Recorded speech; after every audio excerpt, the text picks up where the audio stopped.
जरासंध का दूत भी पत्र लेके आता है और देवर्षि नारद भी पत्र लेके आते हैं। भगवान कहते हैं पहले कहाँ चला जाए, जरासंध के पास जाया जाए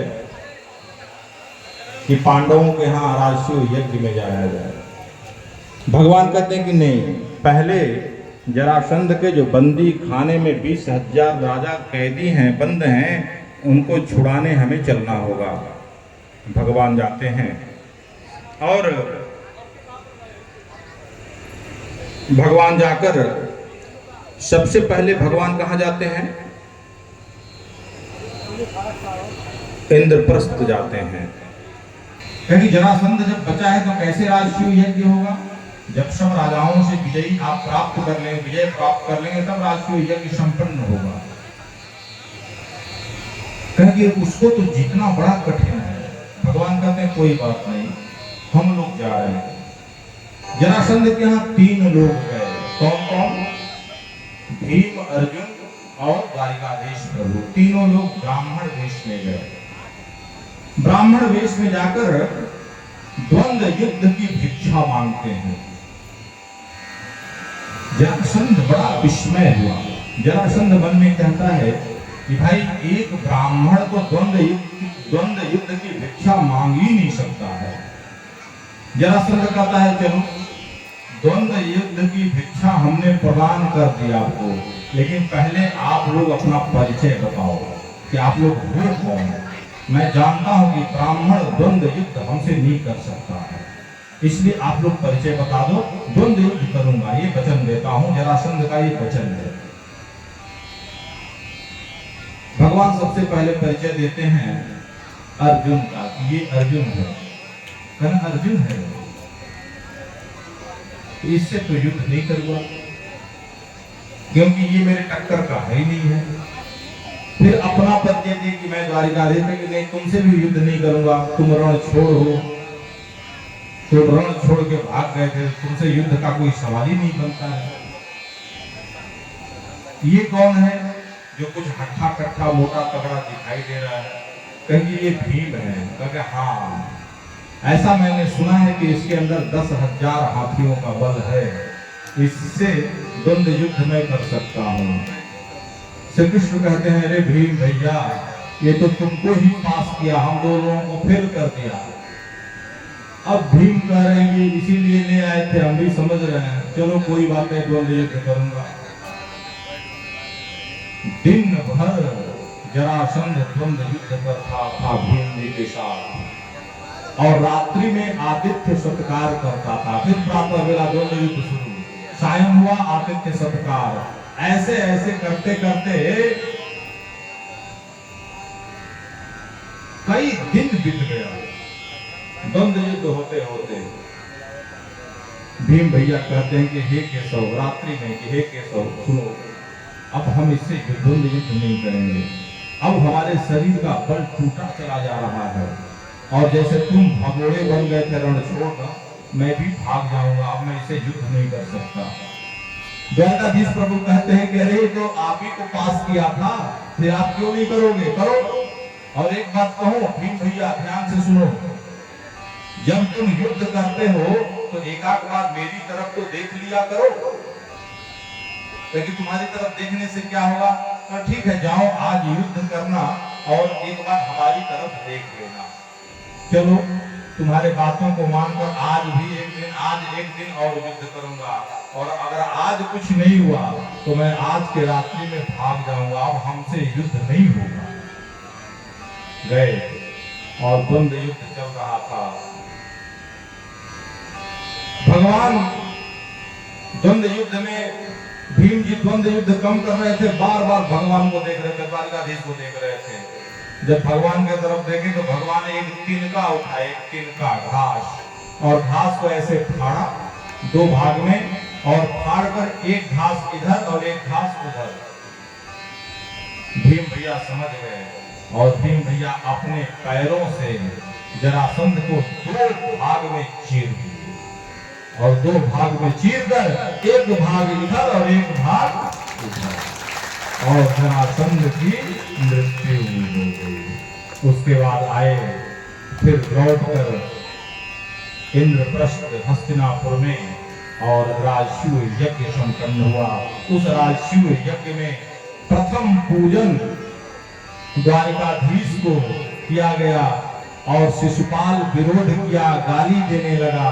जैसे ही 100 गाली पूर्ण हुआ, शिशुपाल का भी भगवान वध कर दिए, और शिशुपाल के शरीर के अंदर से जो तेज निकला, वह तेज भगवान के श्री चरणों में समाहित हो गया। परीक्षित महाराज पूछते हैं कि हे गुरुदेव, हे सुखदेव बाबा, ये जरा वो शिशुपाल गाली दे रहा था, फिर भी उसका तेज भगवान में ही क्यों समा गया? वो तो गाली दे रहा था। भगवान कहते हैं, ये यथा माम प्रपद्यन्ते ताम तथैव भजाम्यहम्। जो हमें जैसा भजेगा उसी अनुसार मैं उसको भजूंगा। और उधर जरासंध के बंदी खाने में जो 20,000 सैनिक थे, उनको भी छुटकारा हो गया, बंदीगिरी से छूट गए वो लोग। और जब बाहर निकले तो भगवान के श्री चरणों में प्रणाम करके, और 20,000 राजा एक साथ एक मंत्र को पढ़ते हैं, जो मंत्र श्रीमद् भागवत जी का बड़ा ही सुंदर मंत्र है, बड़ा ही सुंदर मंत्र है। और प्रायः यह मंत्र सबको याद है। आइए उस मंत्र को उन राजाओं के साथ हम लोग मिलकर पढ़ते हैं। कृष्णाय वासुदेवाय, कृष्णाय वासुदेवाय, हरे परमात्मने, हरे परमात्मने, प्रणतः क्लेशनाशाय गोविन्दाय नमो नमः। कृष्णाय वासुदेवाय, हरे परमात्मने, प्रणतः क्लेशनाशाय गोविन्दाय नमो नमः।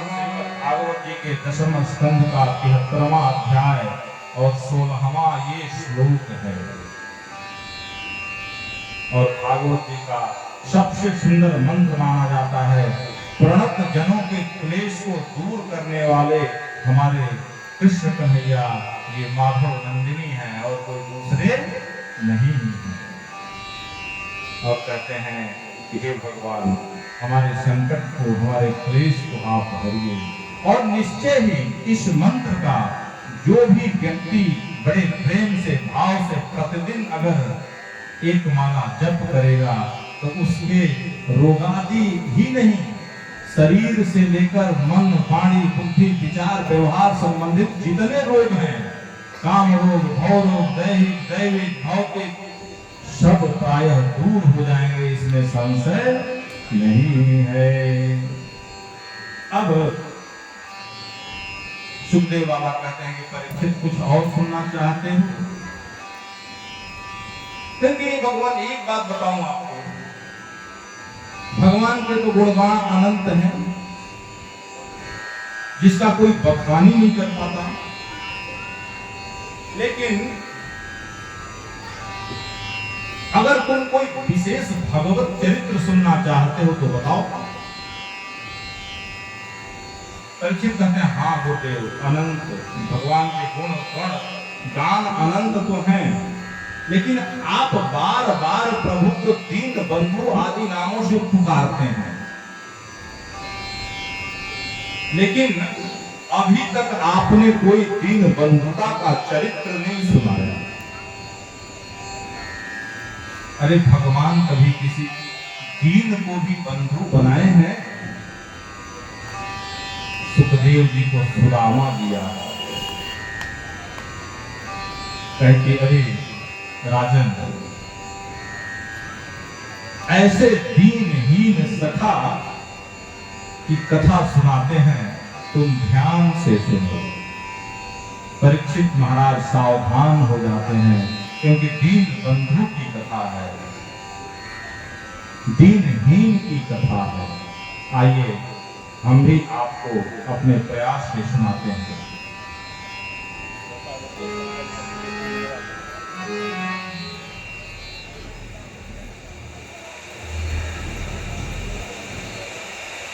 कृष्णस्यासीत् सखा कश्चित् ब्राह्मणो ब्रह्मवेत्तमः विरक्तः इन्द्रियार्थेषु प्रशान्तात्मा जितेन्द्रियः। भगवान सुखदेव बाबा श्रीमद् भागवत महापुराण में सुदामा जी का नाम कहीं उद्धृत नहीं किए हैं, कहीं नहीं उद्धृत किए हैं, लेकिन विशेषण गिनाए हैं। और वह विशेषण जो गिनाए हैं, वह विशेषण कहता है कि कोई अन्य नहीं, जो दीनहीन सखा है श्री कृष्ण के, वो सुदामा जी हैं। सुदामा जी कैसे हैं? उनका विशेषण क्या है? कृष्ण स्यासीत् सखा कश्चित्, यानी कृष्ण के एक सखा है, मित्र है। कैसे हैं? ब्राह्मण है, ब्रह्मवित्तमः, ब्रह्म को जानने वाले हैं, विरक्त हैं, यानी सांसारिक मोह माया से, दुनिया से कोई मतलब नहीं है। इंद्रियार्थेषु, यानी जो अर्थोपार्जन करते हैं, केवल कि साईं इतना दीजिए जामे कुटुंब समाए, और मैं भी भूखा ना रहूं, साधु भूखा जाए। और इंद्रियां उनके वश में रहती हैं। प्रशांत आत्मा, सदैव प्रसन्न रहते हैं, जिस वेश में, परिवेश में सब प्रसन्न रहते हैं भगवान। और प्रशांत आत्मा जितेंद्रियः, इंद्रियों को जीतने वाले हैं। और वहीं पर उनके पत्नी का जब परिचय दिए सुखदेव बाबा, तो कहते हैं उनके पत्नी का नाम सुशीला था। लेकिन नाम तो सुशीला था, लेकिन वो सुशीला कैसी थी? तो दरिद्रा सीदमानास वेपमानाभिगम्य च। सुशीला तो परम पतिव्रता थी, इसमें संशय नहीं था, लेकिन दरिद्र थी। अब भागवत की दृष्टि में, महापुराण की दृष्टि में दरिद्र कौन है भाई? तो जो असंतुष्ट रहता है वही दरिद्र है। किसी संतों के द्वारा सुशीला सुनी थी कि हमारे पतिदेव के बाल सखा सुदामा जी हैं। एक दिन कहते हैं कि हे स्वामी, मैंने सुना है कि आपके बाल सखा द्वारिकाधीश प्रभु श्री कृष्ण हैं। अब तो जैसे ही द्वारिकाधीश का नाम सुनते हैं, अचंभित हो जाते हैं। कहते हाँ सुशीला, तुमने सत्य सुना, हमारे बाल सखा सुदामा जी हैं। कहे कि कभी आपकी इच्छा नहीं होती है अपने बाल सखा से मिलने के लिए? सुशीला, मन तो बहुत करता है, लेकिन हमारा वह श्री कृष्ण कहाँ होगा, हमें तो पता ही नहीं है। हाँ, सुना हो कि इस समय द्वारिकाधीश का राजा बन गया है। अब ये द्वारिकापुरी कहाँ है? सुनते हैं कि बहुत दूर है। कैसे जाऊं? साधन की व्यवस्था नहीं है।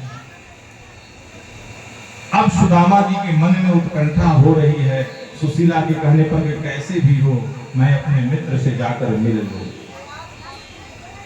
कहते कि जाइए, इतनी गरीबी है हम लोगों की, कम से कम मित्र से मिल लेते, वो राजा है द्वारिकापुरी का, कुछ दे देगा। कहना ना, मित्र से जाऊंगा मांगने, ऐसा असंभव है। अरे मित्र के दरवाजे पर जाइए तो अपने दुख को मत कहिए, कि हे मित्र मैं दुखी हूं और मित्र से कुछ मांगिए मत। हाँ, मित्र के यहाँ जाइए तो खाली हाथ मत जाइए। अब सुशीला समझ गए कि ये तो पक्के सिद्धांतवादी हैं, ये जाने वाले नहीं हैं। सुशीला कहती है कोई बात नहीं स्वामी जी, आप जाइए, मत मांगिएगा कुछ, कम से कम एक बार मिल तो लीजिए। क्योंकि सुशीला को पता था कि जो इनके मित्र हैं, बाल सखा हैं, द्वारिकाधीश हैं, वो बिना मांगे ही सब कुछ दे देते हैं। कहते जाऊं तो जाऊं कैसे, मित्र के घर खाली हाथ नहीं जाना चाहिए। कहते कोई घबराने की बात नहीं, मेरे घर में तो कुछ है नहीं, आप मत जाइए, लेकिन आप परेशान मत होइए। और 4 घर से 4 मुट्ठी चावल मांग कर लाती हैं। या चित्वा चतुरो मुष्टिन विप्रान् पृथक तण्डुलान् चैलखण्डेन तान् बद्ध्वा भरते प्रादादुपायनम्।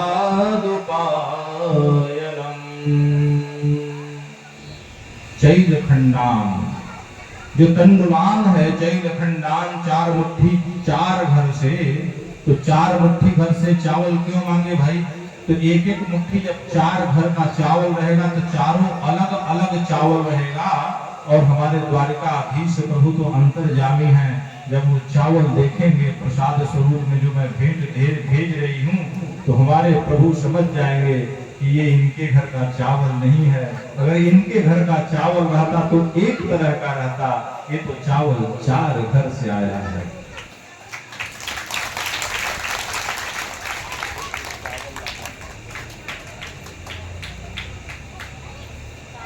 और 4 घर से चावल मांग कर कहती कि हे प्रभु, हे स्वामी, एक संदेश मेरा सुना दीजिएगा। क्या संदेश है भाई?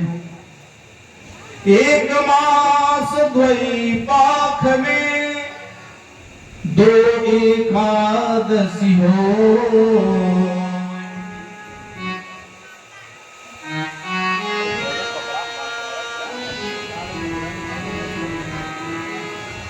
एक मास द्वैपाख में 2 एकादशी हो, सो प्रभु दीन दयाल ने नित प्रतिदिन। ये संदेश हमारा जरूर सुना दीजिएगा। पोटली बगल में दबाते हैं, एक जीर्ण शीर्ण धोती में पोटली बांधकर बगल में दबाते हैं और दबाकर द्वारिकाधीश प्रभु के याद में चल देते हैं।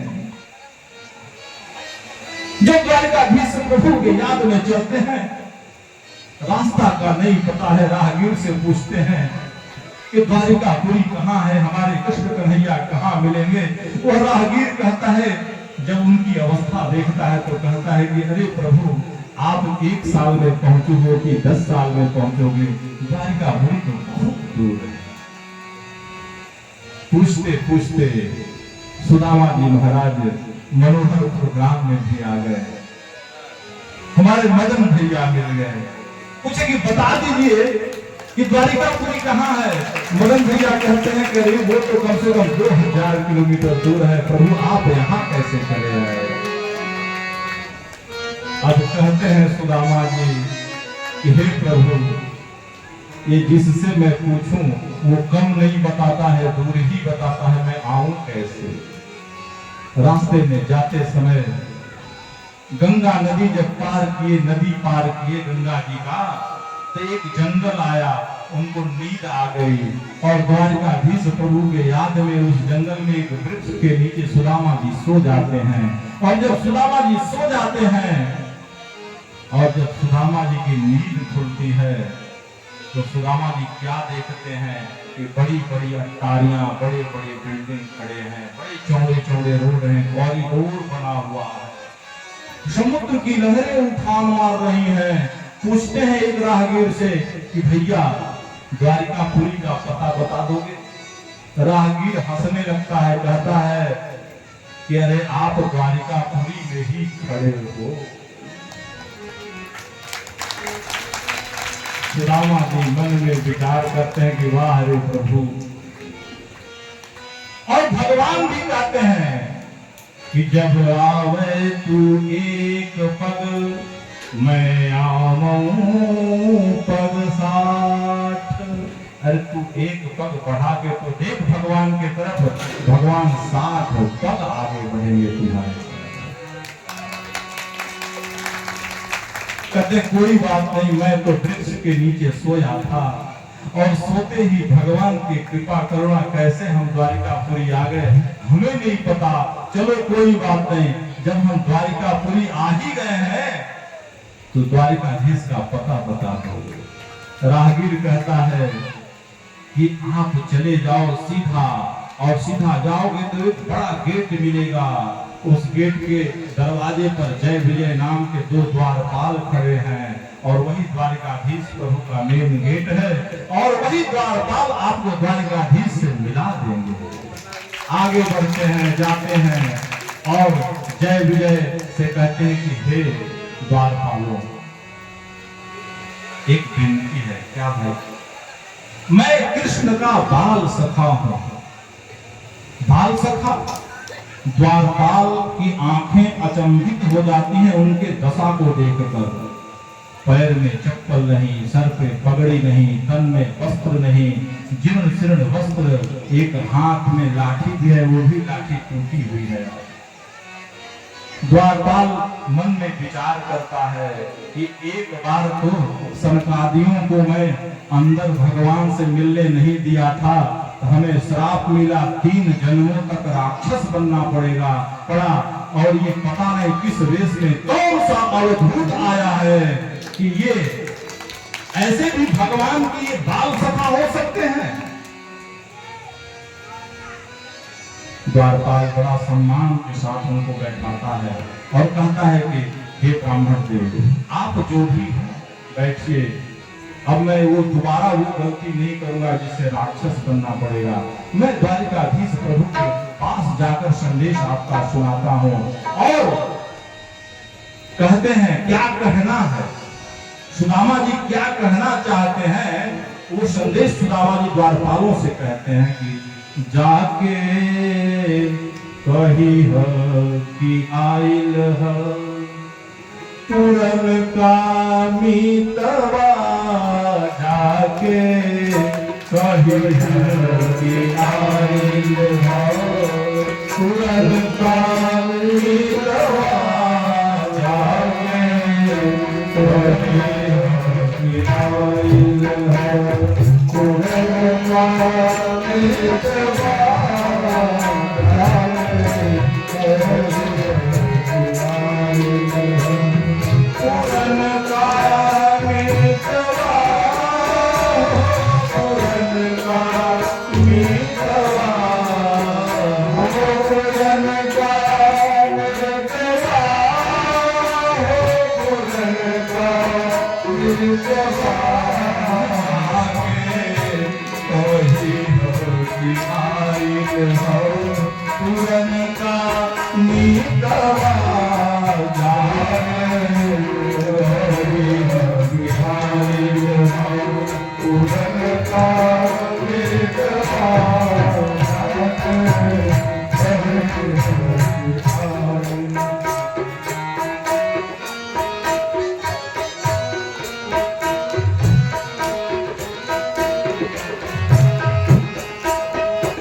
कहते हैं कि हे द्वारपाला, द्वारिकाधीश से कह देना हमरा नाही कछु चाही है, इच्छा मन माही हमरा नाही कछु चाही, इच्छा मन माही हमरा नाही कछु चाही है, इच्छा मन माही हमरा नाही कछु चाही है, इच्छा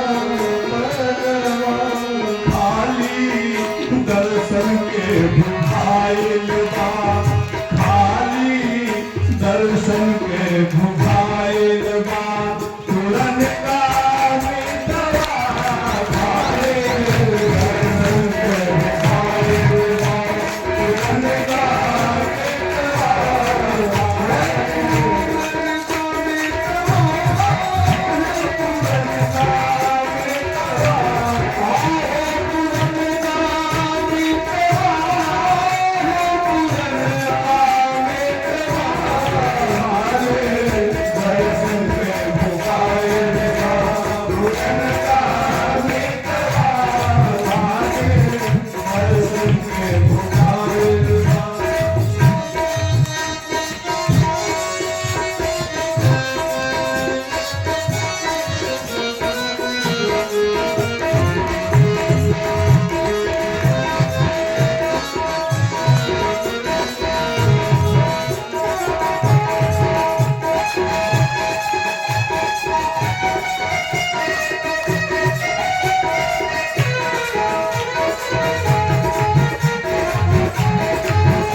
कहते हैं सुदामा जी, पहुँचल बाट द्वारिका धाम, आज कर बहान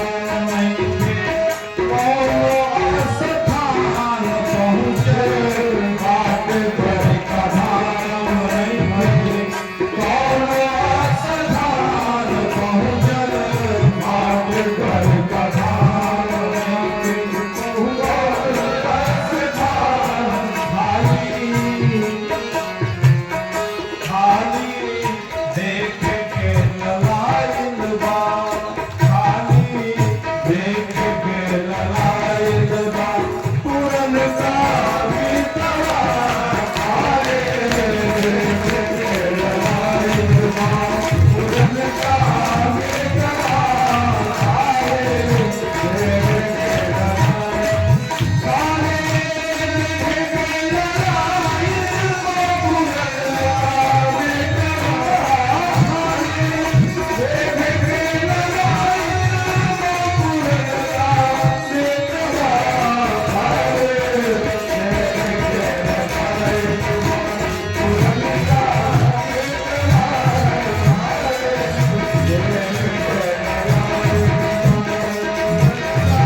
सुखाई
द्वारपाल जाते हैं और कहते कि हे सरकार, कितने वर्ष बीत गए आपका द्वारपाली करते हुए, आपका सेवा करते हुए, लेकिन आज ऐसा अवधूत आपके दरवाजे पर आया है कि हम तो देखकर ही अचंभित हैं। द्वारपाल बोले सरकार, यही नहीं समझ में आता कि वह अवधूत जो आज मेरे दरवाजे पर आया है वह है कौन। बड़ा अच्छा नरोत्तम कवि का पद है। द्वारपाल कहते हैं द्वारिकाधीश से, शीस पगान झगातन में